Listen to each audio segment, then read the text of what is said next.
Olá meninas, tudo jóia? Na aula passada nós vimos um pouquinho sobre anatomia básica e pincelamos um pouquinho sobre os sistemas, né? Nós vimos um pouquinho sobre cada sistema. Hoje nós vamos nos aprofundar um pouco mais no sistema esquelético e no sistema nervoso central. Se vocês quiserem acompanhar a aula, é interessante lá na apostila, está escrito módulo 2, embaixo tá anatomia básica, que foi a aula passada, e agora nós vamos ver sobre os sistemas que se sucedem lá embaixo, tá? Então, o sistema esquelético é composto de ossos e cartilagens. O osso é uma das peças formadas por tecido rígido que compõe os esqueletos dos vertebrados. Então, nós vimos lá na escola, né, os vertebrados e os invertebrados. No caso, nós vamos falar sobre os vertebrados porque são eles que possuem sistema esquelético ou sistema ósseo. O conjunto dos ossos de um animal é o esqueleto, que sustenta o corpo e serve de apoio para os músculos, permitindo assim o movimento e principalmente pelo princípio da alavanca. Então, para a gente lembrar desse princípio da alavanca, a gente pode lembrar do movimento do cotovelo e do movimento dos nossos joelhos, tá? É um princípio de alavanca. Certos conjuntos de ossos protegem alguns órgãos internos, como o crânio, que protege o cérebro, ou as costelas, que protegem o coração e os pulmões, né, que são considerados os nossos órgãos nobres. Conceito de ossos. Os ossos são órgãos esbranquiçados, muito duros, que unidos por intermédio das junturas ou articulações, consistem no esqueleto.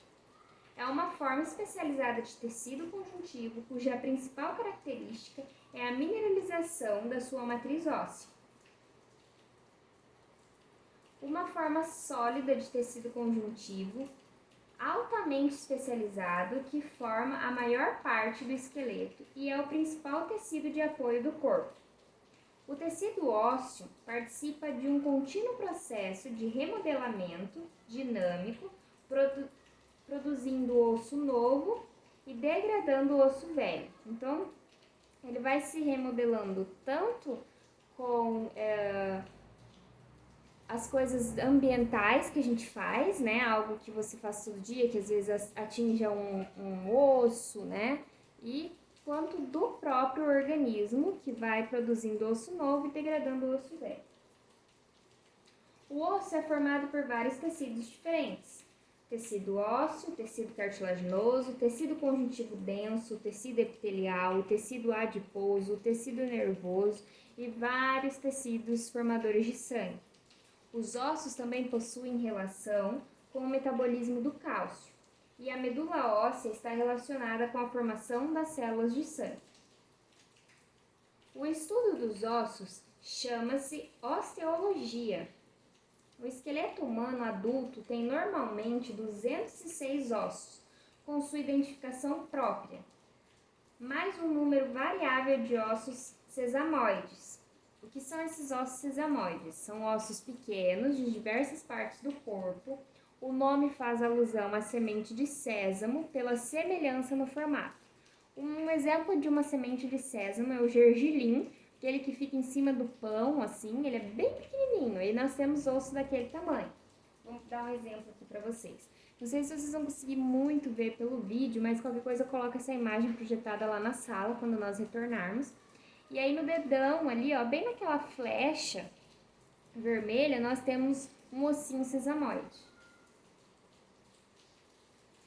Os canais de Volkmann e os canais de Harris. Possuímos então os canais de Volkmann, que são os vasos sanguíneos maiores, e os canais de Harris, que são os vasos sanguíneos menores para irrigação óssea.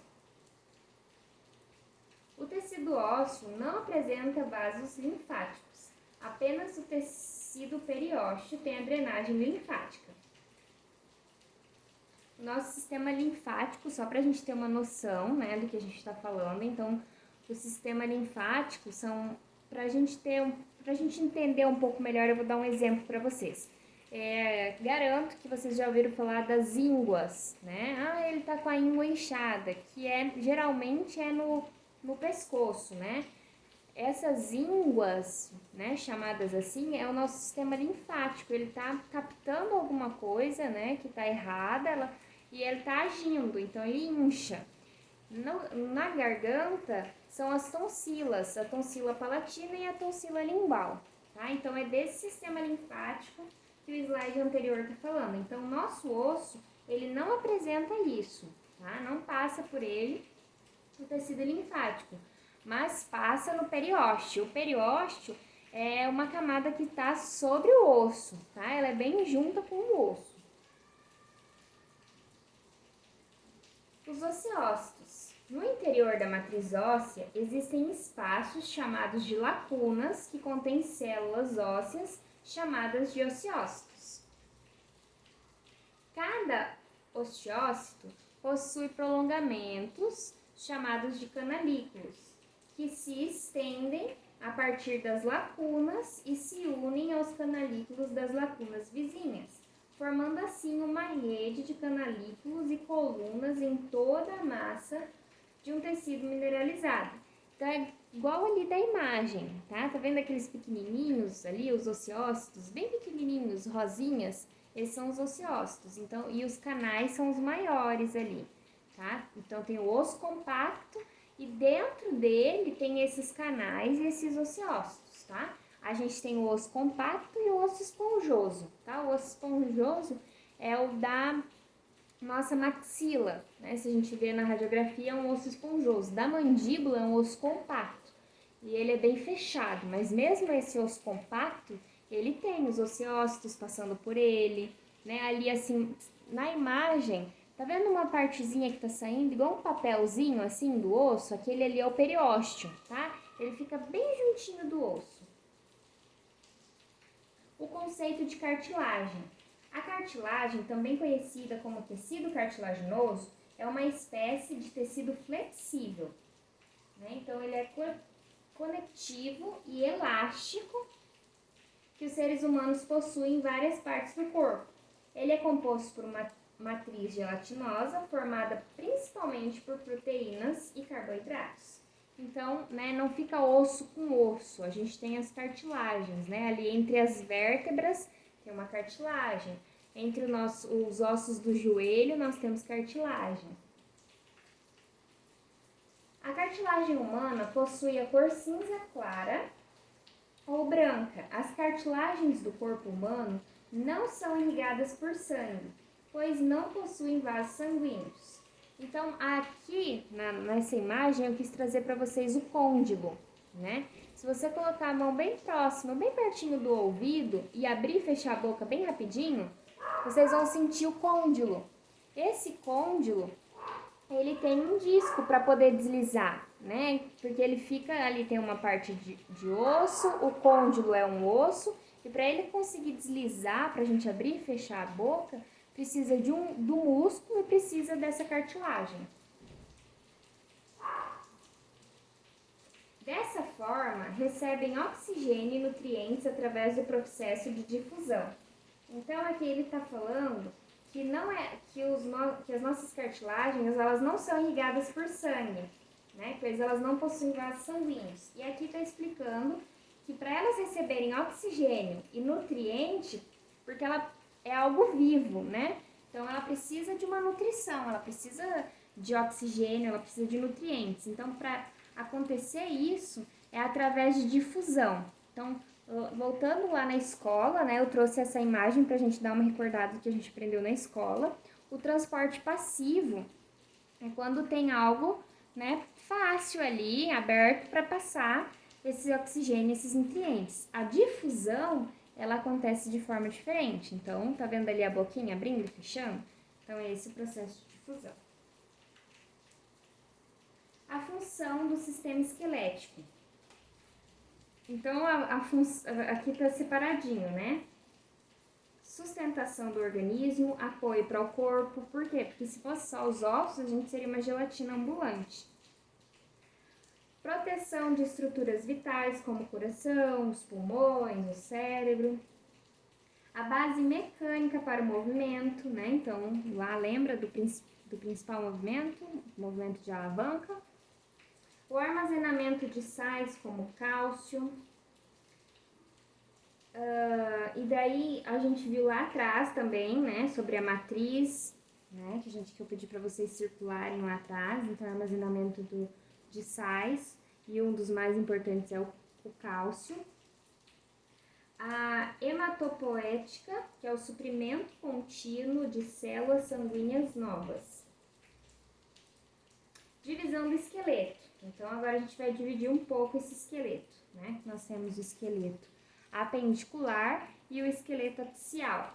Né? Então, o esqueleto axial o esqueleto axial é formado pelos ossos que compõem o eixo do corpo e que sustentam e protegem os órgãos da cabeça e do pescoço e do tronco.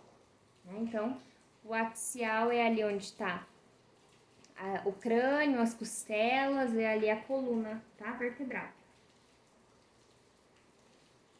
O esqueleto apendicular. O esqueleto apendicular é composto pelos ossos das extremidades superiores e inferiores e as cinturas que ancoram estas extremidades ao esqueleto axial. A união do esqueleto axial com o apendicular se faz por meio das cinturas escapular e pélvica. Então, para unir o esqueleto axial ao esqueleto apendicular, para acontecer essa união, acontece por meio das cinturas, né? Escapular e pélvica. A escapular é lá em cima, lá nos braços, e a pélvica é na pelve ali, naquele osso ilíaco, né? Para juntar as pernas ali com o esqueleto axial. Então, aqui são os nossos 206 ossos, né? Então, que a gente tem do lado direito, tem do lado esquerdo. O crânio, né? Que é o que a gente mais vê, o que a gente mais estuda, é nossa cabeça e pescoço, né? Então, vamos focar na nossa cabeça e pescoço. Crânio é a estrutura óssea mais complexa do corpo, na qual cada formação existente serve para um objetivo definido. No seu interior, a principal cavidade possui 3 níveis de sustentação do cérebro, com a protuberância e orifício correspondendo à forma do cérebro. Então, deixa aqui, essa imagem está melhor. Então, esse orifício maior ali, ele se encaixa na coluna, né? E é disso que esse slide está falando, né? Que a principal cavidade possui 3 níveis de sustentação para o cérebro. Né? Na sua base posterior encontra-se um amplo orifício arredondado denominado forame magno, através do qual passa a medula espinhal, que é esse maior, tá? Esse aqui maior, esse forame maior é o magno.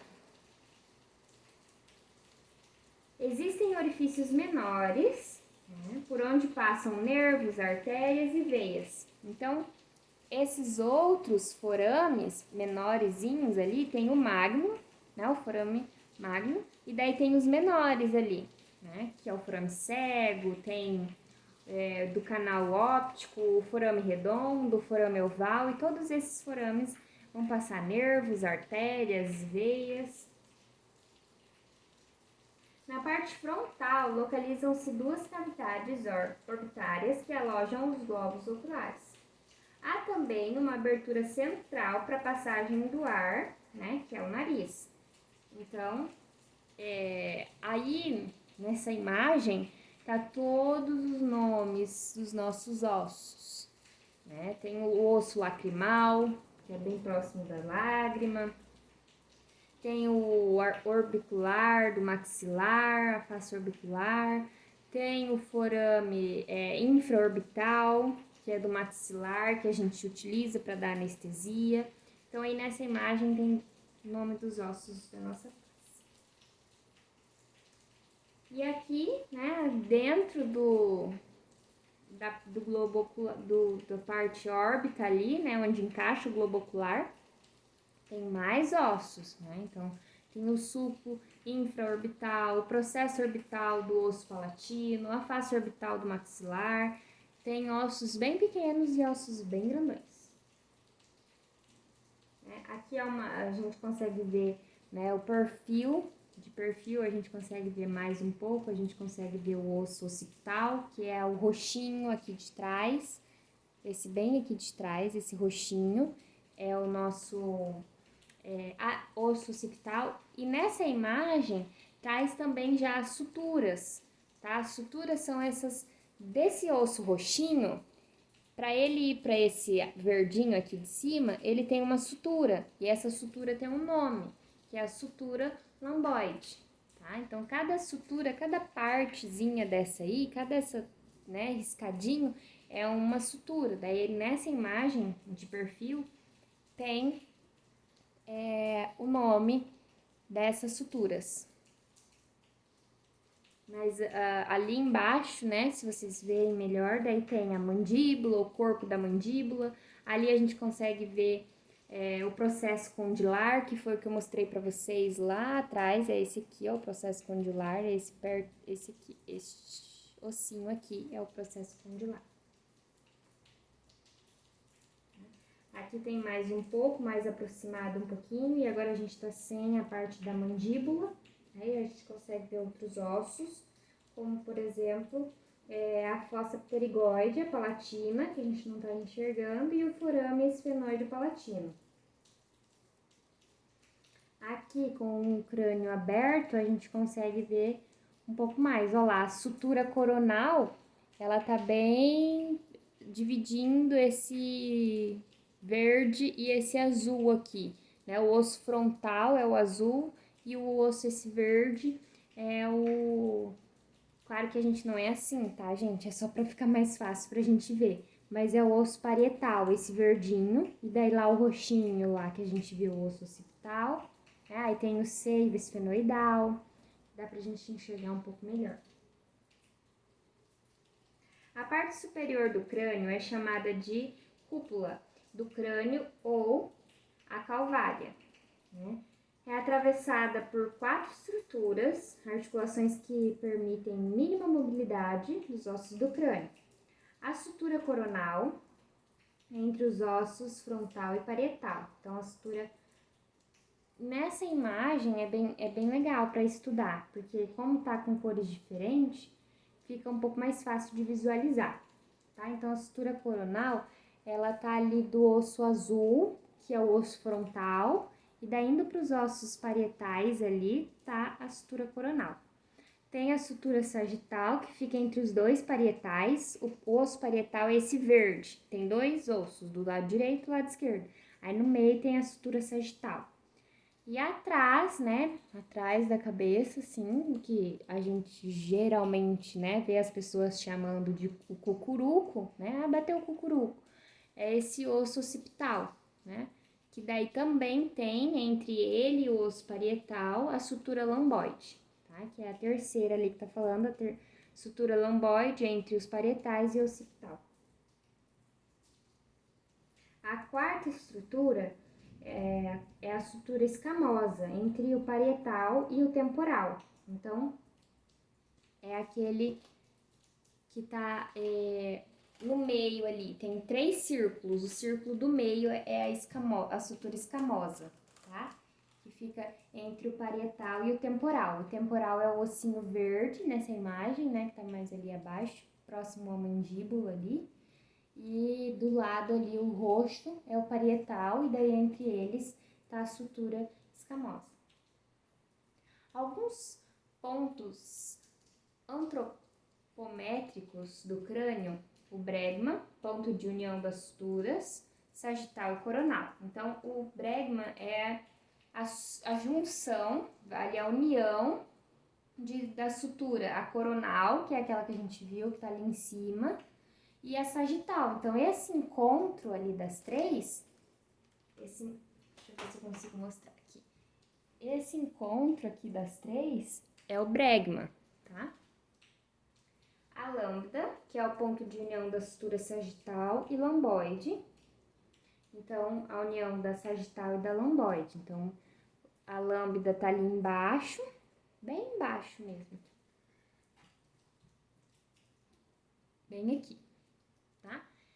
Essa é a união da sutura sagital e da lamboide, ok? E a vértex.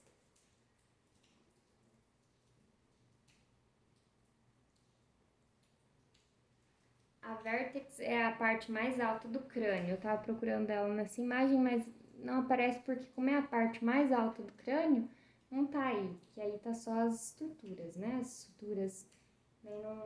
Não apareceu nessa imagem. O gônio, o ângulo da mandíbula, né?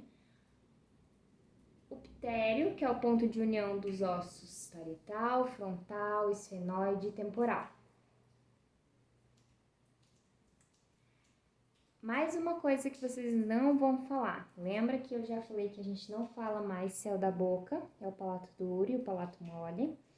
Agora, nós não vamos mais chamar de moleira. O bebê não tem moleira, o bebê tem fontanela, tá? Essa fontanela nada mais é do que esse espaço que tem na sutura. Por que tem essa fontanela, esse espaço? Para que o bebê consiga nascer por parto normal, tá? E daí no parto normal, para conseguir essa passagem, fecha um pouco os ossinhos do crânio. Então esse espaço que tem ali é o espaço que o bebê na hora do nascimento ele dá uma fechada para conseguir passar, tá? Então a gente não vai mais chamar de moleira, é fontanela. Fossas cranianas. É dividida em 3 fossas, a fossa anterior, a fossa média e a fossa posterior. Então, no nosso crânio, né, a gente tem 3 fossas. Então, nessa imagem tá bem certinha. A fossa anterior, bem na frente, a média no meio e a posterior.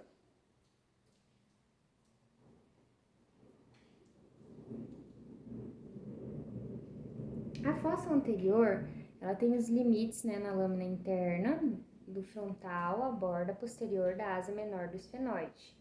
Os ossos, o frontal, o esfenoide e o etimoide. Os forames, que fazem parte, né? O forame cego para passagem de uma pequena veia da cavidade nasal para o seio sagital superior.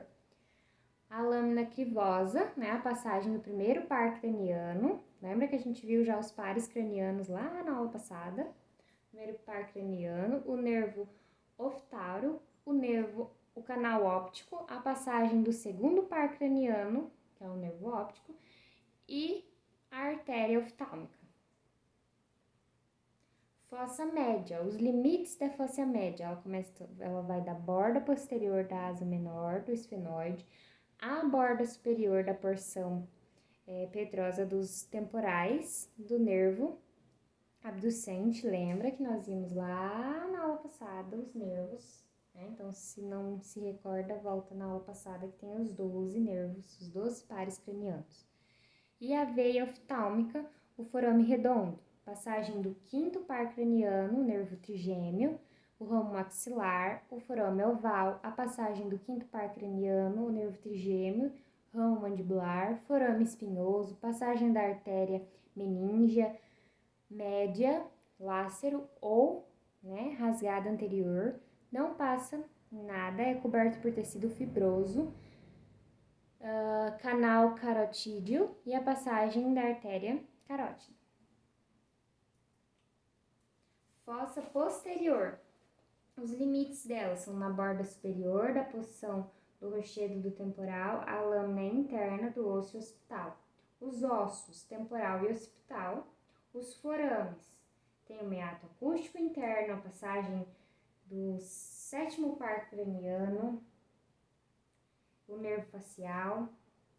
Tem o oitavo par craniano, o nervo vestíbulo-ocular, o forame jugular, a passagem, né, então, do nono par craniano, do 10º par craniano, do 11º par craniano e da veia jugular interna, do canal hipoglosso, da passagem do 12º par craniano, do canal condilar, do forame cego, passagem do bulbo, meninges, líquor, artérias vertebrais, raízes espinhais e nervos acessórios.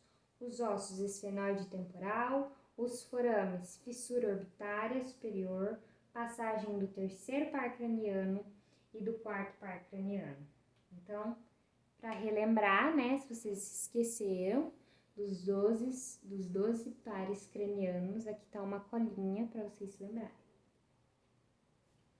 A mandíbula é um osso ímpar que contém a arcada dentária inferior.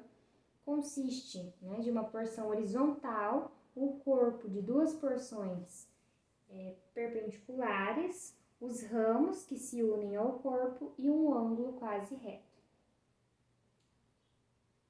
Nos vertebrados, a mandíbula é o componente móvel, né, que se movimenta nos 3 planos, sagital, frontal e transversal, do crânio de que a forma a parte inferior da cabeça.